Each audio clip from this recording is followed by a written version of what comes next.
বকেয়া পাওনা পরিশোধ বন্ধকৃত রাষ্ট্রীয় সকল পাটকল পুনরায় চালুর দাবিতে বিজেএমসি খুলনা আঞ্চলিক কার্যালয় ঘেরাও কর্মসূচি পালন করেছেন শ্রমিকরা।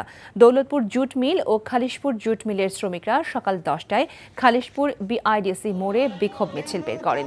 পরে মিছিল নিয়ে চরেরহাট বিজেএমসি খুলনা অঞ্চলের কার্যালয়ের সামনে অবস্থান নেন তারা। সেখানে শ্রমিকরা ঘেরাও কর্মসূচি পালন করে। সমাবেশে বক্তারা বলেন, 2015 সালের সরকার ঘোষিত মজুরি কমিশন, 8টি ঈদ বোনাস ও 60 দিনের পে নোটিশ পাওনা এখনো পরিশোধ করা হয়নি। অবিলম্বে পাওনা পরিশোধ করা না হলে কঠোর কর্মসূচির হুঁশিয়ারি দেন শ্রমিকরা। টাকা চুরির জন্য যদি আমার গলায় জুতার মালা পরাইতে হয়, তাহলে আমার শালীর সাথে প্রতারণা করার জন্য তোর ফাঁসি হবে। দুলা ভাই, আপনার তো ঘর জামাই বইলা একটা পরিচয় আছে, আমার তো তাও নাই।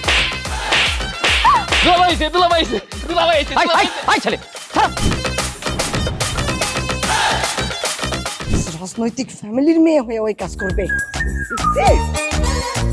যারে পাবো হারে পিটাবো, রক্তের নেশায় ধরতে, রক্তের নেশায়, কাঁচা রক্তের নেশায় ধরতে। তোমার এই পলিটিক্স আমার বাম পকেটে থাকে। পাঁচদের বউরে ঝামেলা পাকাই। এই বেটাই, আমি তখন বিয়ে করিনি। দুইটার আমি গুলি করে মারু।